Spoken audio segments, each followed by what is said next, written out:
आज हमारे पास जो सोर्सेज हैं वो किसी बड़ी जंग की तैयारी की कहानी से कहीं ज्यादा है। ये असल में लीडरशिप यानी नेतृत्व की दो बिल्कुल अलग शैलियों के टकराव की कहानी है। बिल्कुल। एक तरफ वो तरीका है जो प्रेरणा और आदर्शों पर चलता है, और दूसरी तरफ वो जो डर और सख्ती से काम करवाता है। हाँ, और हम यही देखने की कोशिश करेंगे कि जब दांव पर इतना कुछ लगा हो तो कौन सा तरीका ज्यादा कारगर होता है।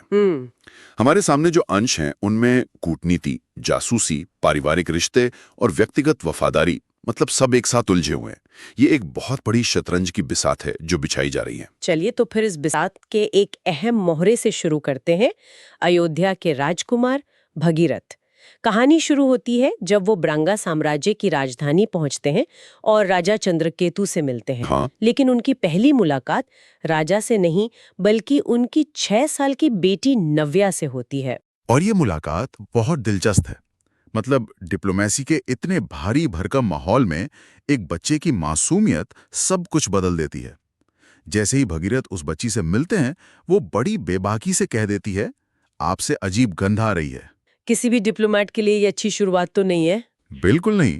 लेकिन भगीरथ चौंकने के बजाय हंस पड़ते हैं और कहते हैं कि शायद लंबी समुद्री यात्रा की वजह से ऐसा है। पर उस बच्ची का जवाब तो और भी कमाल का है। हाँ, वो कहती है, शिष्टता का मतलब झूठ बोलना नहीं है। भगवान राम ने कहा था कि हमें हमेशा सच बोलना चाहिए। वाह! इस एक लाइन से वहां का सारा तनाव खत्म हो जाता है। राजा चंद्रकेतु भी मुस्कुरा देते हैं। ये एक छोटा सा पल है, लेकिन ये भगीरथ को वो मौका देता है जिसकी उन्हें तलाश थी। एक दोस्ताना माहौल बनाने का। लेकिन इस मजेदार पल के पीछे एक बहुत बड़ा और गंभीर मकसद छिपा है ना? बिल्कुल। भगीरथ वहां सिर्फ दोस्ती करने नहीं आए हैं।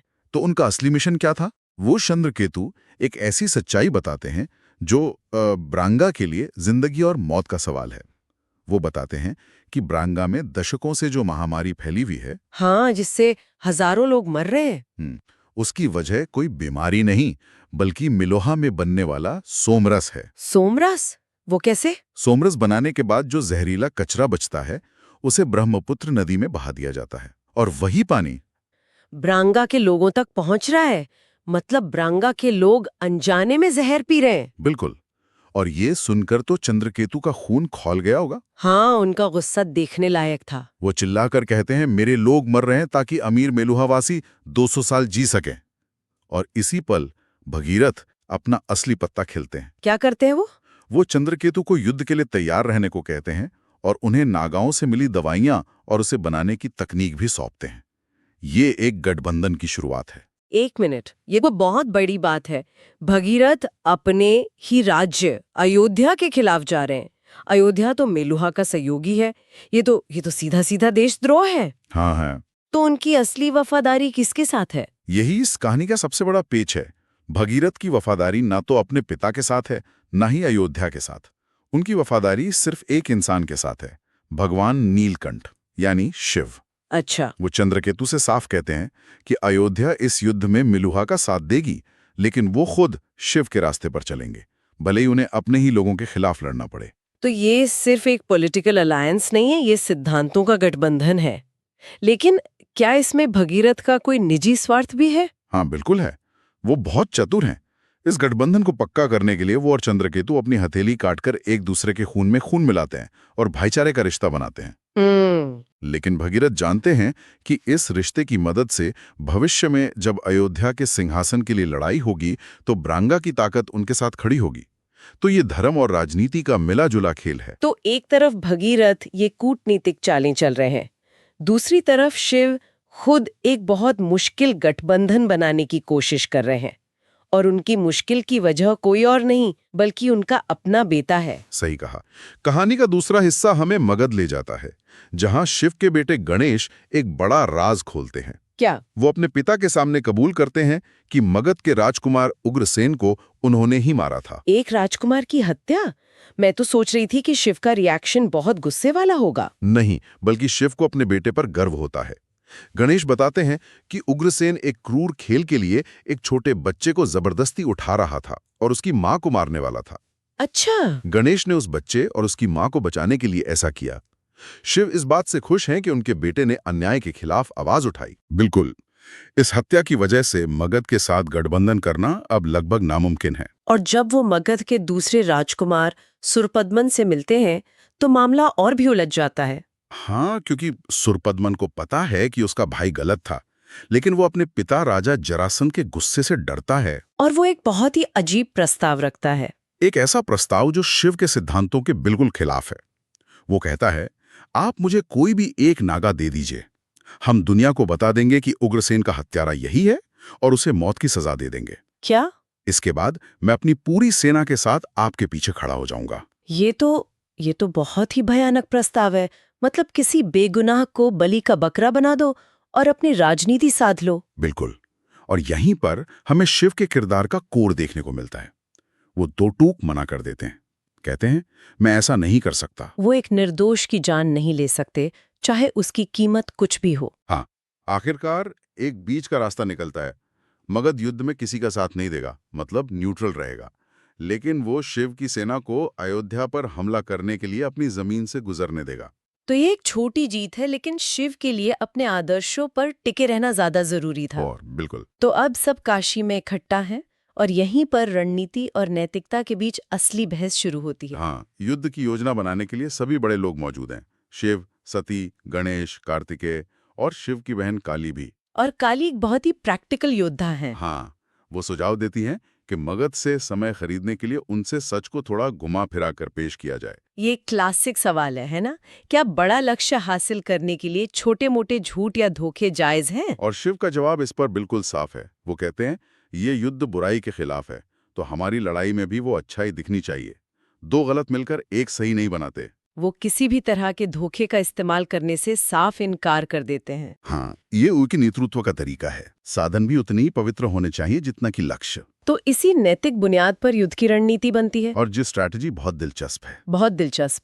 पहला लक्ष्य है अयोध्या पर हमला करना, लेकिन मकसद अयोध्या को तबाह करना नहीं है। तो फिर क्या है? मकसद सिर्फ उसकी नौसेना को उलझाकर रखना है, ताकि वो समुद्र के रास्ते मेलुहा की मदद के लिए ना जा सके। अच्छा, और मुख्य लक्ष्य क्या है? सीधे मेलुहा पर हमला नहीं, और यही इस योजना की सबसे बड़ी खूबी है। सती समझाती हैं कि अगर उन्होंने सीधे मेलुहा पर हमला किया तो वहां के आम लोग देशभक्ति के नाम पर एकजुट हो जाएंगे। वो अपनी सरकार से नफरत कर सकते हैं, लेकिन बाहरी हमलावर से नहीं। युद्ध बहुत लंबा खिंच जाएगा। इसलिए असली मकसद सोमरस बनाने वाली फैक्ट्री को ढूंढकर उसे नष्ट करना है, ताकि मेलुहा की ताकत की जड़ पर ही हमला हो। बिल्कुल। लेकिन उस फैक्ट्री को ढूंढेंगे कैसे? वो तो एक रहस्य है। योजना है सरस्वती नदी के रास्ते जाने की। मेलुहा वाले सोचते हैं कि सरस्वती नदी सुरक्षित है, क्योंकि उसमें बाहर से कोई जहाज नहीं आ सकता। तो उन्होंने उस तरफ ज्यादा सुरक्षा नहीं रखी है। सही। योजना यह है कि पहले मृत्तिकावती शहर पर कब्जा किया जाए, जहां सरस्वती नदी पर तैनात मेलुहा की नौसेना का अड्डा है। और फिर उन्हीं के जहाजों पर कब्जा करके नदी में आगे बढ़कर फैक्ट्री को खोजा जाए। अच्छा, तो ये एक तरह का जैसे सर्जिकल स्ट्राइक जैसा प्लान था, जहां दुश्मन सोच भी नहीं सकता, वहां हमला करो। हाँ, और इस योजना में उन्हें माइका और लोथल शहर के गवर्नर चेनर ध्वज से मदद की उम्मीद है, जिन्हें नीलकंठ का समर्थक माना जाता है। तो जहां शिव की टीम नैतिकता और प्रेरणा पर चल रही है, वहीं दुश्मन खेमे में कहानी बिल्कुल अलग है। बिल्कुल।